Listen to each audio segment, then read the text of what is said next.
नमस्कार विद्यार्थी मित्रांनो, ॲडमिनिस्ट्रेटिव्ह स्टडीज या यूट्यूब चॅनलमध्ये मी युवराज चव्हाण तुमच्या सगळ्यांचं स्वागत करत आहे. आज आपण या लेक्चरमध्ये 2019च्या राज्यसेवा परीक्षांच्या मध्ये सर्वप्रथम आलेले कराडचे प्रकाश चौगुले यांनी आपल्याशी शेअर केलेली जी काही बुकलिस्ट आहे राज्यसेवा पूर्व परीक्षेच्या जीएसच्या पेपरसाठी, तर त्या बुकलिस्टवरती आजच्या लेक्चरला आज आपण सविस्तरपणे चर्चा करणार आहोत.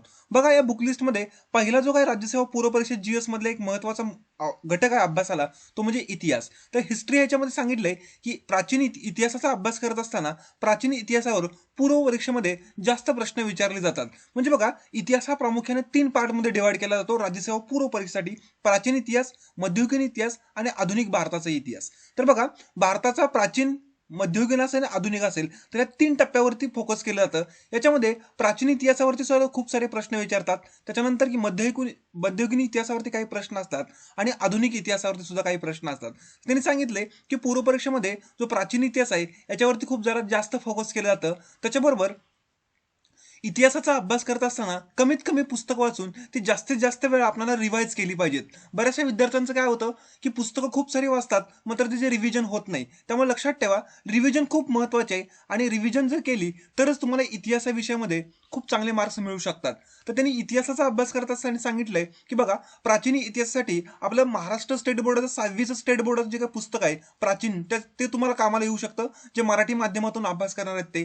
त्याच्यानंतर की त्याच पुस्तकाबरोबर इंग्लिशमधलं लुसेंट प्रकाशनाचं जीके नावाचं जे काही पुस्तक आहे त्यातला सुद्धा प्राचीन इतिहास जो आहे तो सुद्धा तुम्हाला कामाला येऊ शकतो. म्हणजे बघा, 6वीचं स्टेट बोर्डाचं मराठीतलं पुस्तक, त्याच्याबरोबर लुसेंट प्रकाशनाचं जीकेचं जे काही इंग्लिशमधलं पुस्तक आहे हे हिंदीमध्ये सुद्धा अवेलेबल होतं. तर ज्यांना कोणाला हिंदी कळत असेल त्यांनी हिंदीत वाचलं तरी चालेल, पण इंग्लिशमधलं बेस्ट आहे. तर लक्षात ठेवा, 6वीचं स्टेट बोर्डाचं पुस्तक त्याच्याबरोबर लुसेंट प्रकाशनाचं पुस्तक हे तुम्हाला प्राचीन इतिहासासाठी नक्कीच उपयोग होऊ शकेल असं त्यांनी सांगितले. त्याच्यानंतर पुढचा मुद्दा आहे बघा, मध्ययुगीन इतिहास. म्हणजे मॉडर्न हिस्ट्रीच्या बाबतीत जर बोलायचं म्हटलं तर 7वीचं जे काही स्टेट बोर्डाचं पुस्तक आहे, जे मराठी माध्यमातून आणि इंग्लिश माध्यमातून दोन्ही माध्यमातून अवेलेबल आहे, ते सुद्धा तुम्ही वाचू शकता. त्याच्याबरोबर लुसेंटचं जे काही जीकेचं इंग्लिशमधलं जे पुस्तक आहे ते सुद्धा तुम्ही वाचू शकता. तर याच्यामध्ये तुमचा मध्ययुगीन इतिहास चांगला व्यवस्थित कव्हर होऊ शकतो. त्याच्यानंतर तिसरा आणि खूप महत्त्वाचा मुद्दा आहे तो म्हणजे बघा, आधुनिक भारताचा इतिहास. तर आधुनिक भारताचा इतिहास जर तुम्हाला अभ्यासाचा असेल तर स्पेक्ट्रम प्रकाशनाचं एक महत्त्वाचं पुस्तक आहे, ते म्हणजे a brief history of modern India. तर हे इंग्लिशमध्ये तुम्हाला पुस्तक अवेलेबल होईल. तर ज्यांना इंग्लिशमध्ये अभ्यास करणं सोपं जातं त्यांनी इंग्लिशमध्ये अभ्यासावं, ज्यांना इंग्लिशमध्ये थोडंसं अवघड जातं त्यांनी आधुनिक भारताचा इतिहास ग्रोव्हर बेल्लेकर यांचं जे काही पुस्तक आहे ते टॉपिक वाईज तुम्हाला अगदी व्यवस्थितपणे करावे लागेल. आणि अजून एक तिसरा महत्त्वाचा मराठीतला पर्याय तो म्हणजे रंजन कोळंबे सरांचं जे काही पुस्तक आहे ते म्हणजे भारताचा इतिहास, म्हणजे आधुनिक भारताचा इतिहास. तर हे सुद्धा पुस्तक तुम्ही रिव्हिजनसाठी चांगलं वापरू शकता. म्हणजे लक्षात ठेवा की इतिहासाचा अभ्यास करत असताना की प्राचीन, मध्ययुगीन आणि आधुनिक, तर ह्या 3 टप्प्यावरती प्रश्न येतात आणि ह्या 3 टप्प्यामध्ये तुम्हाला ही बेसिक पुस्तकं आणि काही ॲडव्हान्स पुस्तकं वाचावी लागतील. आणि यांचा जर व्यवस्थितपणे अभ्यास केला, म्हणजे एवढंच रेफरन्स सिलेक्टिव्ह मटेरियल ठेवलं आणि हे वारंवार रिवाइज जर केलं तर तुम्हाला इतिहासामध्ये राज्यसेवा पूर्व परीक्षेमध्ये चांगले मार्क्स मिळतील असं त्यांनी सांगितलेलं आहे. त्यानंतर पुढचं बघा, की भूगोल हा विषय हा सुद्धा खूप महत्त्वाचा आहे. त्याच्यामध्ये बघा, भूगोलासाठी त्यांनी खूप सुरुवात आणि पहिल्यांदा सांगितलेलं आहे की स्टेट बोर्ड, महाराष्ट्र स्टेट बोर्डाची जी काही पुस्तकं आहेत अगदी 7वी पासून 12वी पर्यंत, तर हे अगदी तुम्हाला व्यवस्थितपणे करावं लागेल. म्हणजे राज्यसेवा पूर्व परीक्षेमध्ये बरेचसे प्रश्न येतात हे स्टेट बोर्डाच्या पुस्तकातून येतात. त्यामुळे तुम्हाला 7वी ते 12वी पर्यंतची जी काही स्टेट बोर्डाची पुस्तकं आहे हे अगदी तुम्हाला व्यवस्थित करावी लागतील. तर स्टेट बोर्डाची पुस्तकं लक्षात ठेवा, मराठीत पण अवेलेबल आहेत आणि इंग्लिशमध्ये पण अवेलेबल आहेत. तर तुम्हाला जो कुठला जवळचा पर्याय वाटतो अभ्यास करण्यासाठी त्यातली तुम्ही पुस्तकं अभ्यास करू शकता. तर बघा, पुढचं महत्त्वाचं सांगितलं त्यांनी, फंडामेंटल जिओग्राफी असेल त्याच्यामध्ये हे जे काही फंडामेंटल जिओग्राफी नावाचं पुस्तक आहे हे एनसीईआरटी प्रकाशनाचं आहे. तर हे प्राकृतिक भूगोलाशी रिलेटेड आहे. हे तुम्हाला इंग्लिशमधनं अभ्यास करताना खूप कामाला येऊ शकतं. त्याच्यानंतर मराठीत जे कोण अभ्यास करणार आहेत त्यांना सौदी सरांचं हे भूगोलाचं पुस्तक आहे ते सुद्धा तुम्हाला कामाला येऊ शकतं. त्याच्यानंतर बघा, भूगोलाचा दुसरा महत्त्वाचा मुद्दा की भारताचा भूगोलाचा जर तुम्हाला अभ्यास करायचा असेल तर त्याच्यामध्ये एनसीईआरटी सुद्धा इंडियन फिजिकल एन्व्हायरमेंट या नावाचं जे एनसीईआरटीचं पुस्तक आहे इंग्लिशमध्ये आहे, ते तुम्हाला अभ्यासाला येऊ शकतं. हे हिंदीमध्ये सुद्धा एनसीईआरटीची सगळी पुस्तकं अवेलेबल होतात. तर लक्षात ठेवा, बऱ्याचशा विद्यार्थ्यांना हिंदी जड जातं किंवा हिंदी कळत नाही, तर तुम्ही इंग्लिशमध्ये वाचू शकता किंवा तुम्हाला त्याला एक ऑप्शन आहे मराठीतला, भूगोल व पर्यावरण, हे सौदी सरांचं मराठीतलं पुस्तक आहे ते सुद्धा तुम्ही वाचू शकता. आणि तिसरं महत्त्वाचं पुस्तक असेल बघा की जगाचा भूगोल. तर जगाच्या भूगोलासाठी स्टेट बोर्डाचं जे काय 11वीचं पुस्तक आहे ते तुम्ही वाचू शकता की आता तुम्हाला नक्कीच जगाच्या भूगोलासाठी उपयोग होऊ शकतो. आणि त्याच्याबरोबर भूगोल व पर्यावरण हे सौदी सरांचं जे काही पुस्तक आहे ते सुद्धा तुम्ही जे काही टॉपिक वाईज अगदी व्यवस्थितपणे वाचू शकता असं त्यांनी सांगितलेलं आहे. बघा, पूर्व परीक्षेला जात असताना जो महाराष्ट्राचा भूगोल आहे, म्हणजे आपण ज्या राज्यामध्ये राहतो त्या महाराष्ट्राची जिओग्राफी आहे, याच्यावरती खूप कमी प्रश्न विचारले जातात किंवा प्रश्नही विचारले जात नाहीत. त्यामुळे लक्षात ठेवा, तुम्ही महाराष्ट्राच्या जिओग्राफीच्या व्यतिरिक्त जो प्राकृतिक भारताचा असेल, प्राकृतिक जगाचा असेल किंवा पर्यावरणाचा भूगोल असेल, तर याच्यावरती तुम्ही चांगला अभ्यास करू शकता आणि महाराष्ट्राचा भूगोल जो आहे तो प्रॉपरपणे तुम्हाला राज्यसेवा मुख्य परीक्षेमध्ये कामाला येणार आहे. तर भूगोलाची तयारी करत असताना एवढी कमीत कमी पुस्तक तुम्ही वाचून जास्तीत जास्त सराव करू शकता. त्याच्यानंतर बघा, पॉलिटी हा खूप महत्त्वाचा विषय आहे की जो तुम्हाला हक्काचे मार्क्स देणार आहे. तर इंडियन पॉलिटी संदर्भात जर बोलायचं म्हटलं तर इंडियन पॉलिटी एम लक्ष्मीकांत हे खूप महत्त्वाचं पुस्तक आहे.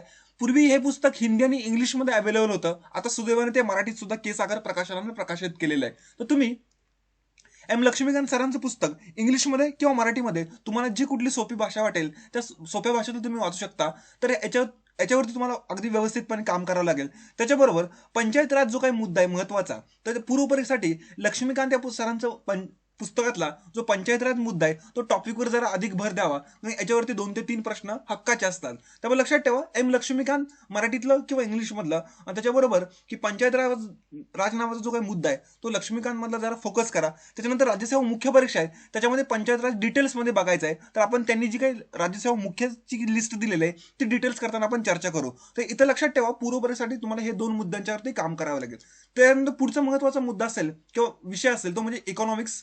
तर इकॉनॉमिक्ससाठी बघा की सामाजिक व आर्थिक विकास, किरण देसले सरांचं पुस्तक खूप उत्कृष्ट पुस्तक आहे, ते तुम्ही बघू शकता. त्याच्यामध्ये खूप साऱ्या नवीन नवीन स्कीम ज्या असतील केंद्र सरकारच्या, राज्य सरकारच्या, खूप साऱ्या त्यातनं माहिती तुम्हाला कळून जाईल. त्याच्याबरोबर रंजन कोळंबे सरांचं जे काही भारतीय अर्थव्यवस्था पुस्तक आहे हे सुद्धा कामाला येऊ शकतं. त्याच्याबरोबरच मी तुम्हाला एक थोडंसं ऍडिशन सांगू शकतो की जी 11वी-12वी स्टेट बोर्डची इकॉनॉमिकची पुस्तक आहे ती सुद्धा तुम्ही बघू शकता. आणि आपल्या ऍडमिनिस्ट्रेटिव्ह स्टडीज एमपीएससी यूपीएससी चॅनलच्या माध्यमातून इकॉनॉमिक्स वरती अगदी प्रत्येक टॉपिक वरती अगदी डिटेल्समध्ये आपली लेक्चर सिरीज सुरू आहे, तर ती सुद्धा तुम्ही बघू शकता. त्याचा सुद्धा तुम्हाला नक्कीच उपयोग होऊ शकतो. पुढचं बघा, अर्थशास्त्र या विषयासाठी ठराविक अभ्यासक्रम आहे. म्हणजे बघा, अर्थशास्त्राला GS 4 जो काही पेपर आहे राज्यसेवा मुख्य परीक्षेसाठी, त्याच्यामध्ये अर्थशास्त्र तुम्हाला खूप डिटेल्समध्ये, राज्यसेवा पूर्व परीक्षेमध्ये सुद्धा अर्थशास्त्र आहे. मात्र राज्यसेवा पूर्व परीक्षा अर्थशास्त्र करत असताना टॉपिक वाईज तुम्हाला अगदी व्यवस्थितपणे करायचं आहे. तर हा अर्थशास्त्राचा मुद्दा झाला. त्यानंतर पुढचा असेल बघा पर्यावरण किंवा एन्व्हायरमेंट.